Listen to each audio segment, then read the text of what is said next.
Salut, c'est le Doc, le chapitre 782 est enfin sorti et encore une fois, c'est un putain de chapitre, un chapitre plein de testostérone, plein de passion, mais surtout plein de questions et je vais essayer d'y répondre dans la critique analyse du chapitre de la semaine, le chapitre 782.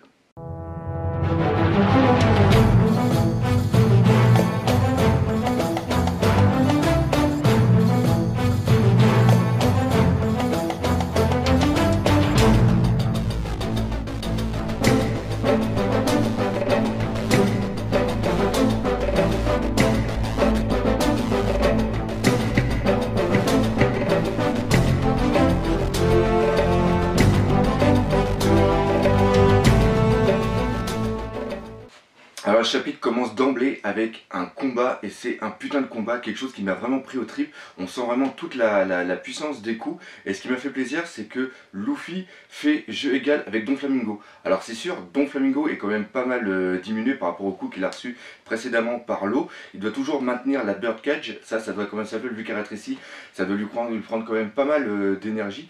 Mais moi ce qui m'a fait plaisir c'est qu'on a vu qu'on s'appelle un Luffy vraiment calme. Il est énervé, ça c'est sûr et certain, il en veut à mort à Don Flamingo, mais c'est plus comme avant, c'est-à-dire qu'il se met pas en Gear Segundo, il va pas partout sauter dans tous les sens, foutre plein de coups. Là il est vraiment mesuré, on voit qu'il a de la puissance dans ses coups, il en fait 2-3, les coups de pied, les crochets ou les uppercuts, on voit vraiment qu'il y a de la puissance dedans, et ce qui est vraiment bien c'est que la puissance a été montrée et qu'on arrive à un niveau au-dessus, c'est-à-dire qu'ils utilisent, tous deux utilisent le haki de l'armement, mais il y a aussi le haki des rois qui accompagne les coups, c'est-à-dire que pour moi, il y a des combats à deux niveaux. Premièrement, il y a le niveau physique où il s'envoie les coups, et après il y a quelque chose de mental, c'est-à-dire que quand on voit par exemple Luffy qui arrête le coup de Don Flamingo avec son pied, on voit qu'il y a une force mentale qui est maintenue dedans, et ça c'est symbolisé par le sorte de boule noire avec les éclairs qu'on voit tout autour. On avait déjà eu ça par exemple dans le combat au Colisée entre Lucci et Xing Zhao, où tous deux avaient le haki de l'armement, puis ils avaient fait un coup de poing et on voyait qu'avec une sorte de tension. Ça avait été aussi reproduit bien avant, mais ça c'était, on n'avait pas encore le haki de l'armement à l'époque et on ne connaissait pas encore le haki. C'était bien sûr le duel entre Chunk et Barbe Blanche, où là il y avait le ciel qui s'était ouvert. C'est vraiment une symbolique pour montrer vraiment la puissance des personnages, vraiment qui sont à un niveau au-dessus de toute la populace qui est autour. D'ailleurs, ce passage-là m'avait bien fait marrer parce qu'il m'avait fait rappeler un petit peu, pour ceux qui connaissent Hokuto no Ken, Ken le survivant, il y avait eu un combat entre Sozer et justement Kenshiro, et le ciel avait fait pareil, le ciel s'était ouvert, c'était vraiment pour montrer qu'il y a une bataille au niveau mental, au niveau psychologique.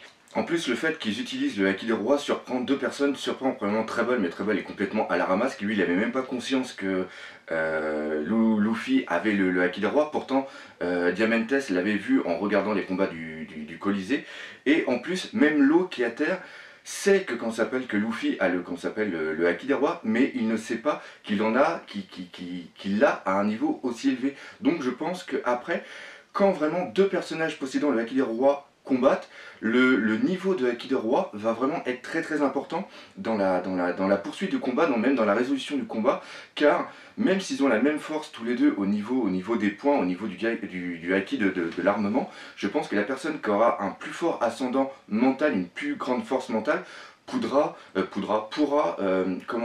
influer une sorte de petite crainte dans l'esprit de son adversaire. Don Flamingo n'est pas non plus en reste parce que malgré qu'il se soit pris un coup vraiment très dur précédemment où il doit aussi gérer tous ses organes intérieurs, se faire une sorte de micro-réparation, il est quand même à un bon niveau, et on voit aussi qu'il a quand même le mental pour pouvoir analyser le combat, c'est-à-dire que quand Luffy envoie des coups basiques qui sont quand même qui ont pas mal la patate vu qu'il a le haki, et comme Don Flamingo a un haki de l'armement très puissant, on voit qu'il part bien les coups, et ça c'est vraiment excellent.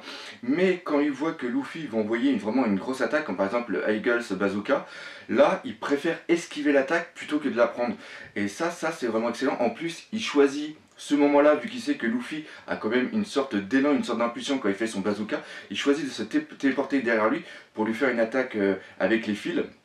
Et même si Luffy se protège avec le haki de l'armement, se retrouve valdingué à plusieurs mètres, et c'est là que Treble intervient. Treble intervient, c'est normal, c'est parce qu'il est fourbe. C'était normal qu'il fasse ça. Mais ça, je vais revenir plus tard quand je parlerai du cas Treble. Mais on va revenir à Don Flamingo parce qu'on a un flashback amené par justement Treble qui est pour moi hyper important car il nous met en place une très grosse différence entre Don Flamingo et Luffy. Je m'explique, Don Flamingo n'a pas choisi son équipage comme on aurait pu le penser, c'est-à-dire qu'il n'aurait pas au fil du temps pris 2-3 personnes par rapport à leur puissance. Non, ce qu'il a fait, c'est qu'il a été choisi par son futur équipage. Contrairement à Luffy, Luffy qui lui voyage, rencontre des personnes, aime les personnes et veut que ces personnes rentrent dans son équipage. Et pourquoi ça c'est important? Tout simplement parce que là ça nous montre que Don Flamingo a été choisi non pas comme personne, mais a été choisi comme objet par rapport aux 4 As. Les 4 As avaient certes un niveau à l'époque, il y a à peu près 30 ans, qui était quand même assez bon, sinon ils n'auraient pas eu le cursus qu'ils auraient eu, mais ils n'avaient pas les capacités pour être dans les sphères de la piraterie. Ça aurait été des grands pirates, mais qui auraient pu se faire étaler facilement par d'autres grosses pointures. Et quand ils ont vu Don Flamingo, gamin qui possède le haki des rois, ils se sont dit putain, ce gamin-là, faut qu'on le prenne avec nous, car lui va nous amener quelque part. C'est-à-dire que les 4 As se sont projetés à travers lui pour, que Don Flamingo devienne l'instrument, l'objet de leur réussite. Déjà au niveau de la chronologie, on a, pour moi je pense qu'on est arrivé quand Don Flamingo il est avec son père et son frère et qui sont attachés au niveau du mur, qui a le feu en dessous, puis qu'il y a toute la populace qui veulent les tuer. Là, le père supplie, le frère Rosinante chiale, et lui, Don Flamingo, il chiale aussi, mais il chiale de colère parce qu'il veut tous les tuer. Et je pense que c'est ça qui va déclencher involontairement, comme c'est arrivé parfois à Luffy, qui va déclencher le haki des rois. Et dans la populace, il y avait les 4 As. Et quand ils ont vu Don Flamingo faire le haki des rois, ils se sont dit putain, bingo, on vient de choper le fruit rare. Après, ils prennent Don Flamingo, je pense que Don Flamingo a dû s'échapper, ses parents et son frère ont dû partir d'un autre côté quand tout le monde a été KO.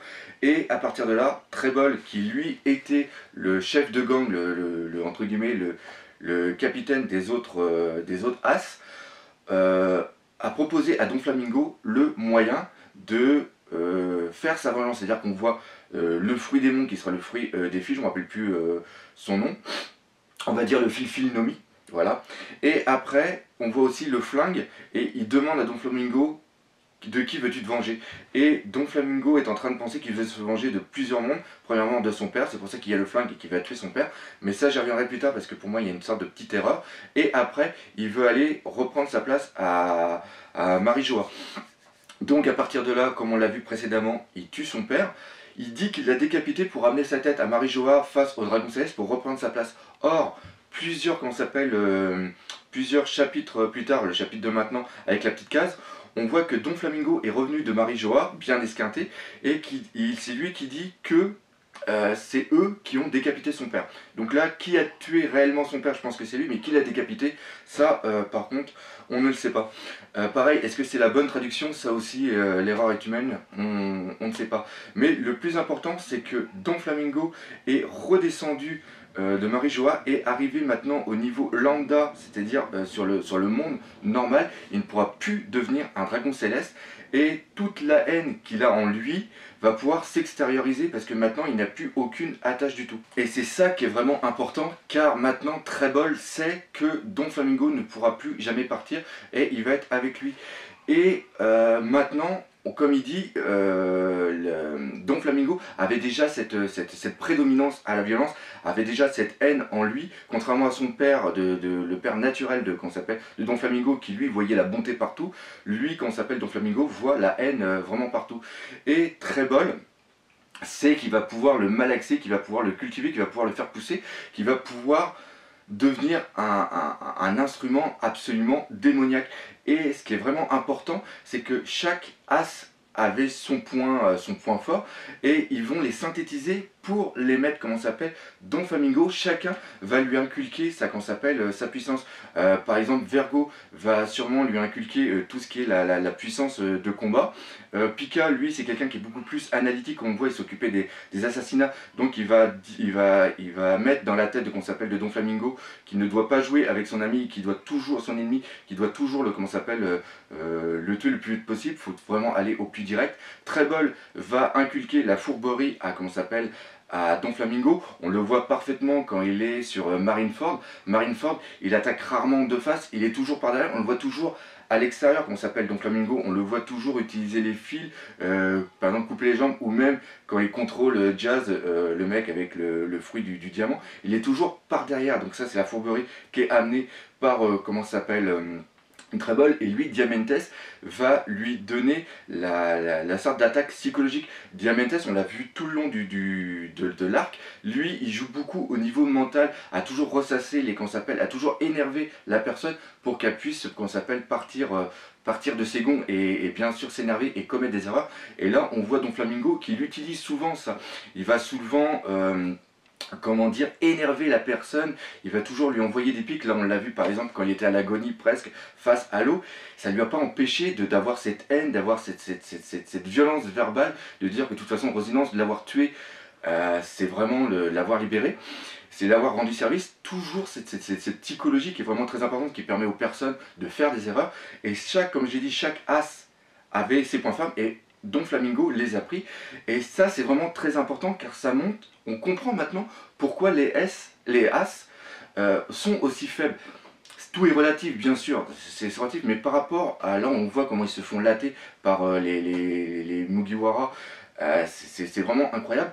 On voit que tout le temps les as ont, comment ça s'appelle, grandi sous l'ombre de Don Flamingo, sous la force de Don Flamingo. Don Flamingo était leur instrument, donc eux, ils avaient pu à énormément forcer, ils avaient pu à faire ça, par exemple, d'eux-mêmes, ils avaient pu à acquérir le pouvoir d'eux-mêmes. Il y a Don Flamingo qui était là pour ça. Donc eux, ils ont continué à se la jouer douce, à utiliser leurs fruits, à s'entraîner un petit peu, mais ils n'ont jamais essayé de pousser leurs limites, car c'est dans la faiblesse qu'on arrive à se dépasser. Moi je dis toujours, merde, ah putain, je vais y arriver, l'échec te permet d'avoir de l'expérience, c'est-à-dire c'est en faisant des conneries que tu apprends à évoluer.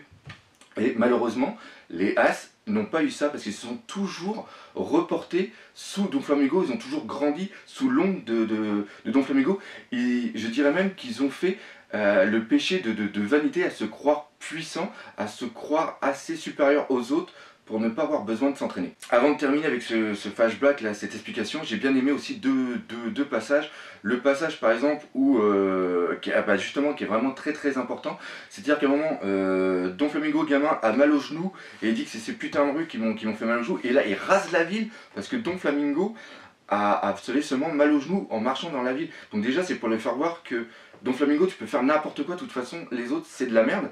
Et après, c'est aussi, Don Flamingo, à un moment, il pleure un petit peu, enfin, il pleure pas, mais il est bien énervé car il s'est pris une rouste par d'autres gamins. Et là, il y a Treble qui dit, qu'est-ce qui t'arrive? Ouais, je me suis battu puis j'ai perdu. Et il dit, bah, c'est pas grave, on va aller les tuer. Donc Treble va les tuer. Et je pense qu'ici, Treble devient la figure paternelle pour, comment ça s'appelle, pour Don Flamingo, et ça c'est vraiment important. De plus, à un moment, on voit qu'il est sur une sorte de tas et qu'il est tout en haut, le petit Don Flamingo. Je vais mettre l'image de toute façon ici, et on voit que tous les autres as sont agenouillés devant lui. C'est pas Don Flamingo qui dit « je vais devenir le roi des pirates, je vais devenir le maître du monde ». C'est les autres, et surtout Treble, qui lui dit, Treble il est faux, il lui dit « tu es quelqu'un qui possède le haki du roi, tu es né, tu es un élu, tu es né pour diriger le monde, donc tu dois devenir un seigneur de pirates ». On voit encore une fois que c'est eux qui mettent leur envie, leur espoir dans Don Flamingo. C'est pas Don Flamingo qui a dit « moi je vais être le roi des pirates, venez avec moi, je vais leur faire voir qui je suis ». Non, c'est pas ça, c'est eux qui le poussent. Et en ça, ce flashback était vraiment très important, car ça va peut-être avoir des répercussions sur la suite. Donc voilà, là on a parlé du flashback, j'ai vraiment voulu bien détailler tout ça. Et après on arrive bien sûr sur le combat avec encore l'arrivée de l'eau. Je vais remettre l'eau dans le contexte par rapport à Treble et ce que j'expliquais avant. Treble c'est un as, il a de la puissance mais il n'est pas au top. L'eau, ça fait 2 ans qu'il mûrit sa vengeance contre Don Flamingo, et il a vécu avec eux et il connaît le pouvoir et les faiblesses de chaque as et même de Don Flamingo. En plus, Lui, l'eau, il s'est entraîné pendant les 2 ans et il est devenu jusqu'à un niveau où il est Shishibukai. C'est-à-dire que ce mec-là, c'est pas une merde. En plus, c'est un Di. Donc, il est au-dessus de tout le monde. Il est vraiment, génétiquement, c'est parce qu'ils ont ça en lui, la volonté de Di. C'est aussi quelque chose pour moi de génétique qui leur permet d'avoir une, comment ça s'appelle, une endurance phénoménale. On voit Luffy des fois se prendre des trucs dans la gueule qui est vraiment incroyable, même si son fouet est en caoutchouc et qu'il peut recevoir les coups, il a quand même une énergie qui est dingue. Regardez à Moria, quand Zoro se rend compte de tout ce qu'il avait en lui, il dit que c'est absolument incroyable. Donc ça c'est pour revenir vraiment sur le passage où l'eau intervient par rapport à Trebol. Trebol prend, comment s'appelle, Luffy pour le, comment s'appelle, le bloquer et que Don Flamingo puisse écraser la tête de l'eau. L'eau ne peut plus bouger, ça c'est sûr et certain. Il ne peut plus rien faire. Et il sait que si Don Flamingo arrive et lui éclate la gueule, il est mort. Même si c'est un Di, quand tu te fais écraser la tête, même si tu es un chirurgien de la mort, là, normalement, il y a des problèmes. Donc, il utilise la faiblesse de, comment s'appelle, de Trebol, qui est aussi très imbu de lui-même. Il se sent supérieur, ou voire même l'égal de Don Flamingo, quand à un moment il lui dit « bouge de là ». Donc il sait qu'en l'insultant, en lui disant que c'est une merde, c'est ce qu'il dit quand il dit Luffy, de toute façon, t'occupe pas de cette merde. Et puis après, quand il dit et dire que j'ai failli être avec eux, que j'ai failli me rabaisser avec leur niveau, ça me fait totalement gerber. Là, il sait qu'il attaque la fierté de comment s'appelle de Trebol. Et en plus, Trebol est quelqu'un de lâche. C'est-à-dire que Trebol, toutes ses attaques, pensez bien à tout ce qui s'est passé dans l'arc. Toutes ses attaques, il les a fait de loin. C'est un peu comme Usopp. C'est un mec, c'est un sniper. Il a jamais été au corps à corps pour tuer. Et quand il s'amuse à blaster les Tontatas, c'est parce qu'ils sont complètement out. Même quand il va attaquer, il va prendre le bateau, il va l'envoyer. C'est pas quelqu'un qui va aller au corps à corps, qui va attaquer au corps à corps. C'est quelqu'un de loin, quelqu'un de lâche. Et là, il sait que, comment s'appelle, que l'eau ne peut plus bouger. Il sait que c'est une proie facile, ça fait comme les Tontatas. Donc il va se faire un plaisir de, comment s'appelle, de trucider. Il n'a pas supporté en plus la trahison que l'eau a fait par rapport à eux. Et c'est pour ça qu'il s'avance, l'eau le sait, donc il utilise les mots pour forcer, comment s'appelle, Trebol à venir et écarter ainsi la menace de Don Flamingo, parce qu'il dit bouge de là, c'est moi qui va lui faire comprendre qui est le maître. Et même si Don Flamingo le prévient qu'il y a Sarum qui se prépare, dans la tête de Trebol, c'est que l'eau est capable de rien faire. Donc qu'est-ce qu'il va pouvoir lui faire avec Sarum? Il va pouvoir lui envoyer des cailloux dans la gueule. Il va rien lui faire du tout. C'est comme ça qu'il a la mentalité. Et quand il arrive avec sa lance, avec le briquet, le trèfle au bout, et qu'il s'apprête à le trucider, là l'eau, il a juste qu'à bouger son doigt. C'est seulement ce qu'il fait. Il fait seulement que bouger son doigt. Ça doit être la dernière énergie, comment s'appelle, qu'il reste, vu qu'il ne peut pas bouger. Et à partir de là, il lui envoie qu'on s'appelle son sabre en plein corps et le fait remonter pour vraiment qu'il soit presque coupé en deux. Cette attaque-là, je vais revenir quand je vais expliquer le cas Trebol, Logia ou Paramecia. Donc, comment s'appelle, l'eau a réussi son coup. En plus, à un moment, on voit quelque chose qui est quand même vraiment pas mal, c'est-à-dire que l'eau est par terre et il sait que Luffy, tel qu'est diminué Don Flamingo et la puissance qu'a Trebol, il sait que Luffy peut blaster les deux. Et il dit textuellement, je suis moi aussi un capitaine, de quoi j'aurais l'air face à mon... Enfin, schématise, de quoi j'aurais l'air face à mon équipage si... Putain, je saucisse. Si je laisse Luffy blaster les deux autres. Donc, en lui, il se dit, il faut absolument aussi que je nique un des As pour au moins que j'ai cette fierté. Donc vraiment, pour moi, c'est ça ce personnage. Et vraiment, c'est sûr que c'est chiant de voir l'eau revenir, pas revenir, mort, pas mort, pas mort. Mais putain, l'eau, c'est un putain de stratège. Il pense à tous ces trucs-là tout de suite, il a une analytique de la zone, c'est comme un chirurgien, c'est le chirurgien de la mort.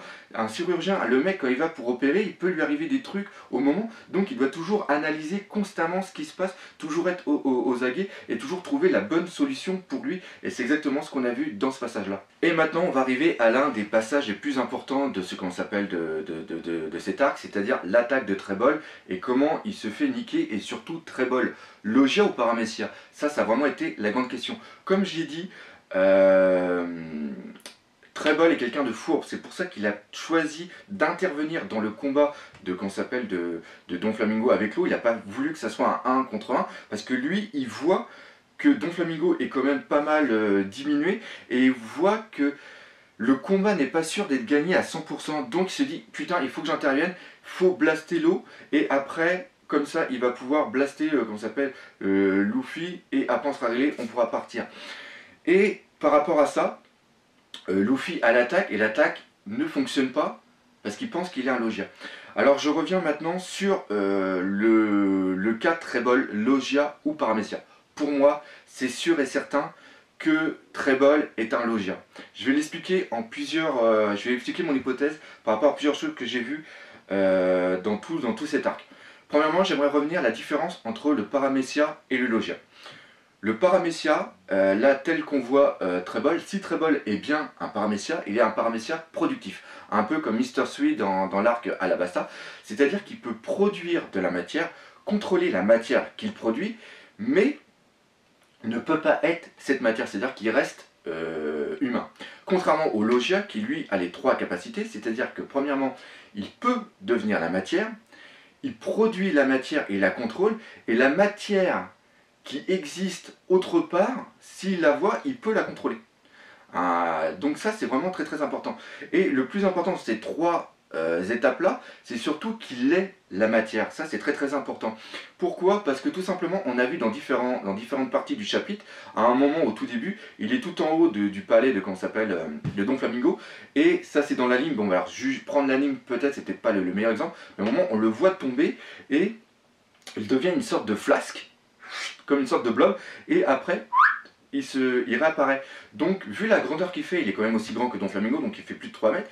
S'il était tombé, il se serait ramassé la gueule et il se serait détruit. C'est tout simplement. C'est pas un Paramecia où il a son corps seulement qui est la matière. Non, son corps est normal et il crée la matière. Et même s'il avait créé une matière de mucus ou de colle, quand il serait tombé, il se serait quand même fait hyper mal. On le voit de toute façon que ça fait une sorte de liquide qui tombe.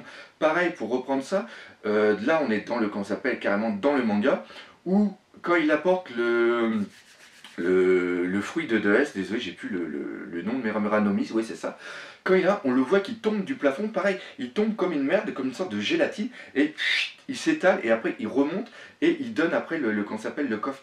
S'il fait ça, ça veut dire qu'il est absolument de la matière.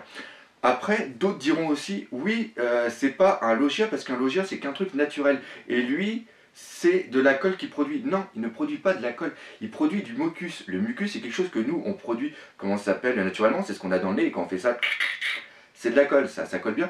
Et il y a certains animaux qui produisent aussi le mucus pour se faire une sorte de carapace, pour se faire une sorte de protection, ou même pour se déplacer. Et c'est exactement comme ça que l'utilise Trébol. Les autres choses maintenant aussi par rapport au fait que c'est vraiment un Logia, c'est les attaques par rapport qu'il a reçues par rapport premièrement à Usopp et deuxièmement par rapport à l'eau. L'attaque de Usopp avec les plantes en forme de katana, on le voit qu'il est coupé carrément en trois. Et je sais pas si vous remarquez sur l'image, on voit qu'à l'intérieur c'est plein.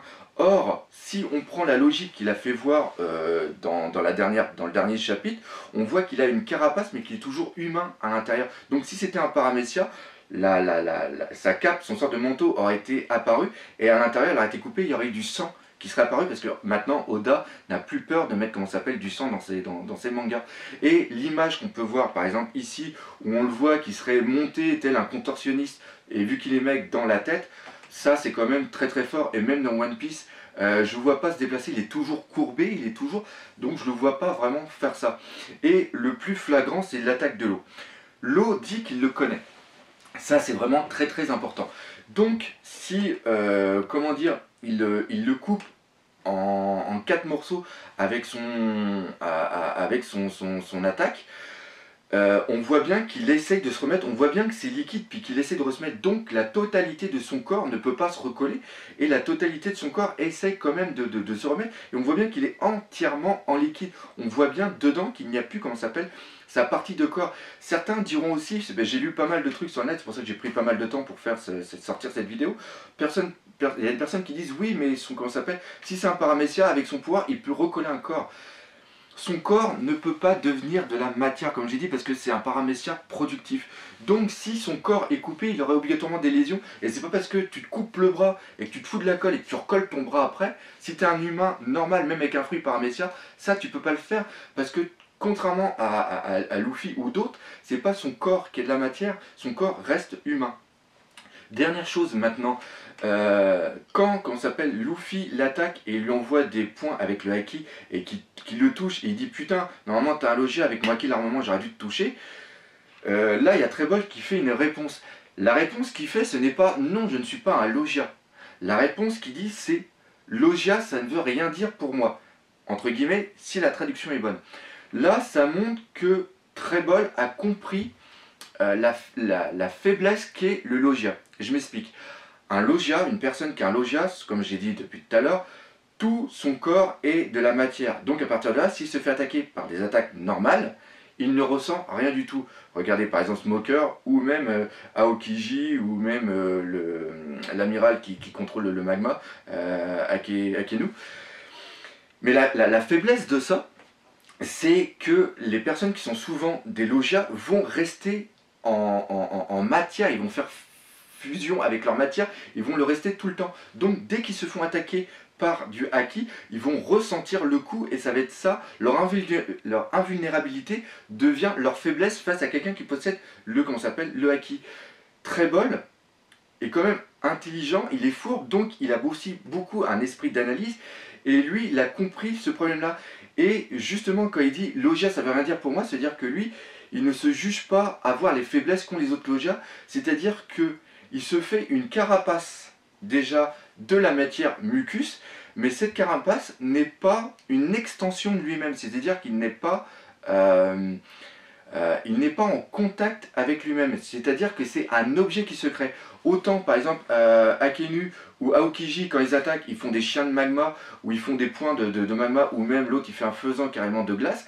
Quand ils envoient leur attaque et que l'attaque est touchée par quelqu'un qui a le haki, ils ne ressentent pas un contre-coup de l'attaque, car c'est un objet qu'ils ont matérialisé avec leur élément. Là, c'est exactement pareil. C'est-à-dire que Trebol crée quelque chose avec son élément. Là, c'est un manteau, quelque chose de dur, une carapace pour se protéger des coups qu'il va recevoir. Et comme ça, quand il reçoit des coups aussi avec le haki, il ne ressent aucune douleur. En plus, je pense qu'en fonction des coups qu'il va recevoir, c'est-à-dire par exemple des coups contondants, c'est-à-dire des coups de poing, des coups qui vont avoir une sorte de force brute, je pense qu'il a le haki aussi de l'observation et avec son corps qui est vraiment très filiforme, ça va lui permettre d'esquiver les coups avec son corps. Ouais, là j'essaye de tout mimer. Donc Luffy, quand il envoie l'attaque, il voit où l'attaque va avoir lieu, il décale son corps et ça perce seulement sa carapace qui n'est pas, comme je l'ai dit, en lien avec lui, donc il ne reçoit pas le coup du haki. Par contre, grâce à son haki de l'observation, quand il voit qu'il va avoir une attaque avec quelque chose de coupant, comme par exemple le shuriken ou l'attaque avec un sabre de quelqu'un, là il se transforme totalement en Logia pour que le coup puisse lui passer à travers et après qu'il puisse se recoller, car vu que c'est un fruit, comment s'appelle, vu que c'est le Logia du mucus, il peut parfaitement, comment dire, se recoller. Et ça c'est vraiment important. Maintenant, encore une fois, vous allez me dire, quand l'eau lui fout le coup, donc on s'appelle dans le corps avec son sabre, pourquoi il ne l'a pas tout simplement pareil, pourquoi il ne l'a pas fait, comme ça s'appelle, vu que c'était un Logia, pourquoi il n'a pas pris le coup à l'intérieur, puis ça aurait été remonté, puis ça lui aurait pas fait mal. Et bien tout simplement parce que l'eau était au sol, était complètement inerte, et comme j'ai dit précédemment, c'est pour ça que j'ai autant insisté dessus, Trebol pensait qu'il n'y avait aucune menace envers, comment ça s'appelle, envers l'eau. Donc il n'avait pas besoin de mettre en place le haki de l'observation pour voir si une menace quelconque allait venir. Les deux seules menaces qu'il avait, c'est qui? Non, qu'il aurait pu avoir, c'était l'eau, mais il pense qu'il est HS, donc il n'a pas besoin de s'inquiéter. Et après, Luffy, je ne sais pas si vous voyez, il est derrière, traîné, donc on s'appelle, dans son manteau. Donc, pour lui, il n'y avait aucune menace. Donc, pourquoi utiliser le haki de l'observation? En plus, il était hyper énervé par ce que lui avait dit l'eau. Donc, il n'avait qu'une seule idée fixe, c'était tuer l'eau, le trépaner avec son pieu. Et ainsi, en jouant là-dessus, l'eau a permis de mettre le katana à l'intérieur, parce que je reviens encore une fois, l'eau a dit qu'il connaissait ses faiblesses, donc il savait sûrement comment Trebol utilisait son corps de Logia et comment il avait la manière d'esquiver les attaques. Et en faisant ça, l'eau savait parfaitement qu'il allait lui foutre un coup fatal, et c'est ce qu'on voit parfaitement. Alors voilà, j'ai vraiment voulu prendre mon temps pour bien expliquer pourquoi pour moi Trebol était un Logia. Là on arrive maintenant sur la fin de ce chapitre, il se passe encore quelques petits trucs. Premièrement, on voit un Don Flamingo plus qu'énervé, là il le traite carrément d'imbécile. Donc là il voit que tout lui échappe, on voit qu'il a les nerfs. Je sais pas si vous remarquez, mais ça fait un bout de temps qu'on ne voit plus Don Flamingo sourire comme il avait l'habitude d'avoir, on ne voit plus son assurance. Et là franchement je pense qu'il n'y a plus aucune restriction pour Don Flamingo de latter tout le monde. Là il va vraiment être énervé. Ça c'était la première chose. Très bol. On arrive là dans son baroud d'honneur où il va carrément s'éclater et il va cramer tout le monde. C'est ce qu'on voit d'ailleurs à la fin, on voit la flamme. Donc il a un briquet, il crache du muscus et c'est le muscus qui va s'enflammer, qui va cramer. Je vais revenir sur cette attaque. Est-ce qu'elle est vraiment dangereuse? Pour moi, non, pour plusieurs raisons. Premièrement, pour Luffy et Don Flamingo, ils vont se foutre en haki de la défense et les flammes vont leur passer sur la gueule sans qu'ils aient aucun dommage. L'eau qui est au sol va peut-être avoir quelques dommages, mais rien vraiment grave, parce que je ne sais pas si vous vous rappelez, il avait utilisé le feu sur les Tontatas aussi, vu que son mucus était inflammable, et les Tontatas, à part cramer, après on les voit encore là, et ils sont pas morts. Donc les flammes, ça fait un gros boom, mais je pense pas que ça va être vraiment dangereux. Ça va peut-être mettre à la rigueur l'eau KO, mais je pense pas qu'il va crever. Et par contre, Trebol est mort, enfin mort. Il est HS, ça c'est sûr et certain. En plus avec le coup qu'il a fait, là il n'y a aucune raison qu'il s'en sorte. En plus vu comment il pissait le sang, c'était vraiment bien sympathique comme je dirais. Et après on voit les Tontatas. Les Tontatas, il y a eu un problème au niveau de la traduction française, ça a été marqué sur plusieurs forums. Les Tontatas ne sentent pas une menace qui va arriver. Ils ont un soulagement. Quel est ce soulagement? C'est que Trebol les a fait souffrir. Rappelez-vous quand il les écrasait et que les autres faisaient pia pia pia. Oui, je le fais très mal, désolé. Il les a fait souffrir à fond et le fait que Trebol ce soit... J'ai dit Trebol tout à l'heure ou Pika? Non, j'ai dit Pia. Bon, enfin bref. Trebol, le fait que Trebol soit maintenant HS et qui ait bien souffert, qu'il se soit bien fait avoir, on voit tout le soulagement, tout le ressortiment qu'ont eu les Tontatas, toute la violence qu'ils ont reçue, qui s'extériorise. Tu sais, quand tu t'es fait martyriser par quelqu'un, rappelez-vous ceux qui... Moi, c'était pas le cas, moi j'étais plutôt l'inverse. Rappelez-vous à l'école, quand vous faisiez martyriser par le crétin de 3ème qui s'amusait à taper tous les plus faibles. Hein. Donc voilà, Pierre, si tu regardes cette vidéo, c'est un message pour toi. Quand il se faisait latter ou quoi que ce soit, t'avais quand même, en un sens, t'étais heureux parce que tu te disais putain, c'est bien fait pour sa gueule à ce gros connard. Donc en gros, je pense que c'est ça qui est arrivé. Donc là, on est arrivé à la fin de ce chapitre, un chapitre pour moi qui était vraiment excellent. Plein de choses. Encore une fois, il y a 2 niveaux de lecture dans One Piece, ça c'est très important. Lisez-le une première fois et après relisez-le une deuxième fois, vous allez voir, il y a plein de petits trucs qui apparaissent, qui sont vraiment excellents. Même moi je suis sûr que j'ai peut-être pas tout vu et ça c'est bon. Ne vous contentez pas de lire le manga et après de le fermer, c'est pareil. C'est sûr que ça peut être chiant tout ce qui se passe, c'est sûr que c'est chiant.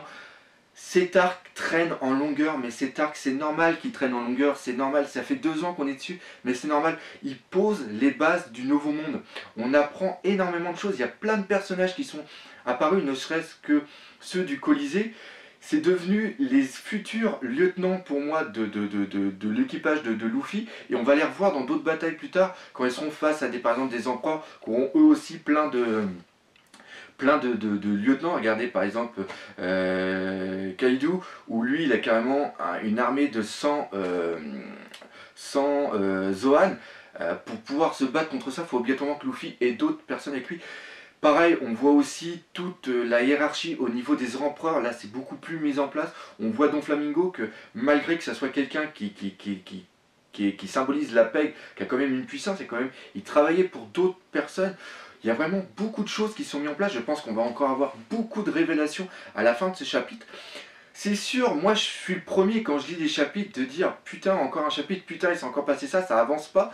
Mais quand tu lis les tomes un par un, tu t'aperçois qu'il y a quand même une fluidité et il y a un putain de background. C'est dingue tout ce que Ichiro Oda met en place. C'est sûr que quand tu prends du temps, là il y a un petit peu le cœur qui parle, hein, bien sûr. C'est sûr que quand un mangaka qui met autant de volonté, autant d'énergie à créer des personnages, c'est pas des personnages, c'est pas des superficiels. Tous, on a des petits backgrounds pour chacun. Don Flamingo, il a un putain de charisme. Ce mec-là, on l'aurait pris lambda, ça aurait été un méchant lambda tout simplement, un peu comme un crocodile, qui était quand même un très bon méchant. Après, je reviendrai sur le terme de méchant, qui est peut-être pas bon à utiliser. Là, on voit, on comprend pourquoi il fait tout ça, on comprend pourquoi ils sont en sortiment, on comprend pourquoi il est aussi machiavélique, on comprend aussi qu'il est méchant. Et justement, ça, c'est vraiment très très bon. Dans One Piece, pour moi, il n'y a pas des bons, il n'y a pas des méchants. Chaque personne font leur truc, pas dans le but de faire plaisir, c'est pas dans un but scénaristique. C'est vraiment, il y a vraiment une histoire qui est mise en place. Et chacun ont leur ressortissant, c'est pareil. Et regardez, dans une guerre, on dit toujours que c'est le vainqueur qui écrit l'histoire. C'est exactement ça. Donc, pour moi, si on est aussi lent, c'est parce qu'on est en train de nous préparer quelque chose pour le futur. On est vraiment qu'à la moitié du manga. Il y en a encore, peut-être encore pour 10-15 ans. Donc, laissons le temps à amener cette histoire. Et si autant de personnes aiment One Piece, c'est parce que il y a tout ça. Donc voilà, j'ai terminé avec ce petit cri du cœur au niveau de One Piece. Cette vidéo est enfin terminée, diront certains. J'ai vraiment voulu beaucoup expliquer. C'est aussi pour ça que ces vidéos arrivent autant à la bourre. C'est parce que je prends le temps de tout analyser. Je veux pas faire comme certains, désolé s'il y en a qui se sentent visés. Je veux pas faire une vidéo de 10 minutes en disant « Eh putain, le manga il est bon parce qu'il se passe ça, ça, ça et c'est tout. » Ou alors il se passe ça mais je comprends pas, alors je trouve ça complètement débile. Non, si il y a des choses qui sont faites, comme j'ai dit, il y a plusieurs lectures, donc je veux vraiment apporter ça. Entre parenthèses, je vous remercie 1000 fois. J'ai atteint en un mois les 200 abonnés à ma chaîne YouTube. Ça me fait super plaisir. Je vois certains qui mettent des putains de tartines au niveau des commentaires. Ça me fait plaisir. C'est pour ça que je fais aussi ces vidéos. Laissez vos, comment ça s'appelle, laissez vos hypothèses, laissez tout ça. D'ailleurs, sur One Piece Spoil, les mecs le font aussi, des fois il y a des putains de tartines à lire, et ça c'est vraiment très très bien parce que maintenant je remarque, oui j'ai envie de parler beaucoup dans cette vidéo, j'ai envie de vraiment dire ce que je ressens. Je remarque que malheureusement maintenant sur internet, les gens vont beaucoup faire un first, bravo pour ta vidéo, ou ce que tu dis c'est de la merde, et il n'y a aucune explication. Là les gars, vous prenez le temps d'écrire, vous prenez le temps d'expliquer, et ça me fait vraiment plaisir, car vous êtes vraiment un public que j'apprécie. Après c'est pareil, si vous voulez mettre des petits commentaires, vous avez pas le temps, je comprends parfaitement, ça me fait quand même plaisir, mais si vous marquez des longs trucs, je vais pas vous engueuler parce que vous mettez des tartines, ça, il n'y a aucun problème. Donc continuez à laisser des commentaires, laissez des pouces bleus, parlez-en autour de vous, je veux vraiment que cette chaîne devienne quelque chose. J'ai plein de projets en tête, comme je l'ai fait d'un coup à mon unboxing, j'ai envie de faire des, comment ça s'appelle, des vidéos, des critiques sur les figurines, et attendez, je reviens.